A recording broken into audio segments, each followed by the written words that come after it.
YCP YS Sharmila మధ్య social మీడియాలో పెద్ద వార్ కొనసాగుతోంది. షర్మిల విమర్శలు, వాటికి వైసీపీ కౌంటర్లు కొనసాగుతున్నాయి. వైసీపీ సైన్యమంతా దండెత్తుతున్నా షర్మిల ఏమాత్రం వెనక్కి తగ్గడం లేదు. ప్రతి అంశంపైన స్పందిస్తోంది. వైసీపీ ఒక్కటంటే షర్మిల అంతకు మించి ఇచ్చి పడేస్తోంది. అంతకుముందు జగన్ ఎక్కడైతే ఇరకాటంలో పడ్డాడో అదే విషయాన్ని షర్మిల లేవనెత్తారు. ప్రతిపక్ష హోదా ఇస్తేనే అసెంబ్లీకి వెళతాననడమేంటని ప్రశ్నించారు. సిగ్గు మాజీ ముఖ్యమంత్రి జగన్మోహన్ రెడ్డి గారు ప్రతిపక్ష హోదా ఇస్తేనే అసెంబ్లీలో అడుగు పెడతానడం అజ్ఞానానికి నిదర్శనం. ఇంతకు మించిన పిరికితనం, చేతకానితనం, అహంకారం ఎక్కడా కనపడవు, వినపడవు. మోసం చేయడం మీకు కొత్తేమీ కాదు. కానీ మిమ్మల్ని ఎన్నుకొని అసెంబ్లీకి పంపిన ప్రజలను ఇలా వెర్రిగా, వింతగా మోసం చేయడం, ఓట్లు వేసిన ప్రజలను అవమానించటం మీకే చెల్లింది. అసెంబ్లీకి పోకుండా ప్రజాస్వామ్యాన్ని హేళన చేయడం దివాళా కోరుతనం. ఎమ్మెల్యే అంటే member of legislative assembly, not member of media assembly. ఎమ్మెల్యేగా గెలిచింది చట్టసభల్లో ప్రజల గొంతు కావడానికా, లేక మీడియా ముందు సొంత డబ్బా కొట్టుకోవడానికా? 5 ఏళ్ల పాలన అంతా అవినీతి, దోపిడీ అని రాష్ట్రాన్ని మీరు అప్పుల కుప్ప చేసి పెట్టారని నిండు సభలో అధికార పక్షం శ్వేతపత్రాలు విడుదల చేస్తుంటే తాపీగా ప్యాలెస్లో కూర్చొని మీడియా మీట్లు పెట్టడానికి కాదు ప్రజలు మిమ్మల్ని ఎమ్మెల్యేను చేసింది. గత మీ పాలనపై విమర్శలకు అసెంబ్లీలో ఆన్ రికార్డ్ సమాధానమిచ్చుకునే బాధ్యత మీది కాదా? ప్రజలకు అన్యాయం జరిగితే అధికార పక్షాన్ని ఫ్లోర్ ఆఫ్ ది హౌస్లో ప్రశ్నించే బాధ్యత మీది కాదా? అసెంబ్లీకి పోనని చెప్పే మీరు ప్రతిపక్ష హోదాకే కాదు, ఎమ్మెల్యే హోదాకి కూడా అర్హులు కారు. వెంటనే రాజీనామా చేయండి.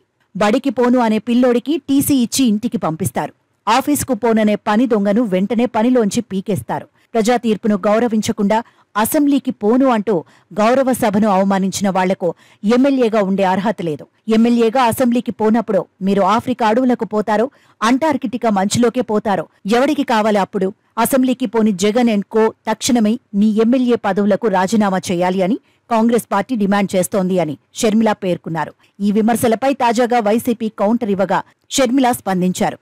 సామాజిక మాధ్యమం ఎక్స్ వేదికగా విమర్శలు గుప్పించారు. జగన్మోహన్ రెడ్డి అసెంబ్లీకి వచ్చి చంద్రబాబును నిలదీయండి అంటే మీకు నేను చంద్రబాబుకు కొమ్ము కాసినట్లు ఉందా? మీ మూర్ఖత్వానికి మిమ్మల్ని మ్యూజియంలో పెట్టాలి. అద్దంలో చూసుకోమని చెప్పింది అందుకే. మీకు చంద్రబాబు పిచ్చి పట్టుకుంది. అద్దంలో మీకు ఇప్పుడు కూడా చంద్రబాబే కనబడుతున్నాడు.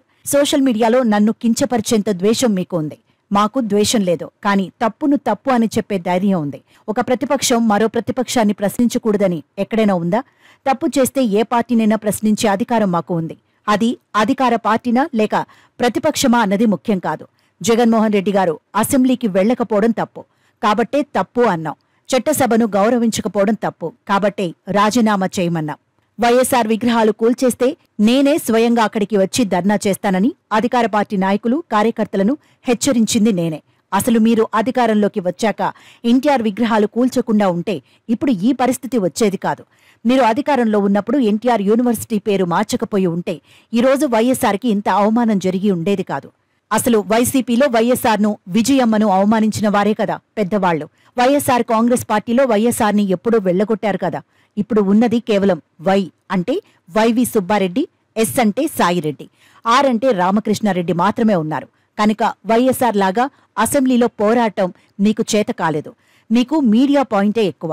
వైవి సుబ్బారెడ్డి, సజ్జల రామకృష్ణారెడ్డి, విజయసాయిరెడ్డి మీరు మాట్లాడుతున్న పక్క రాష్ట్రం తెలంగాణలో కాంగ్రెస్ పార్టీ రుణమాఫీ చేసినందుకు గర్వపడుతున్నాం. మరి మీరు రైతులను నిలువునా మోసం చేసింది నిజం కాదా?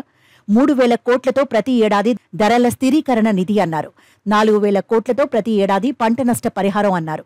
ఇక వైఎస్ఆర్ జలయజ్ఞం పథకానికి తూట్లు పొడిచారు. మద్యపాన నిషేధం అని దగా చేశారు. మీకంటే మోసగాళ్లు, విశ్వసనీయత కోల్పోయిన వాళ్లు ఉంటారా?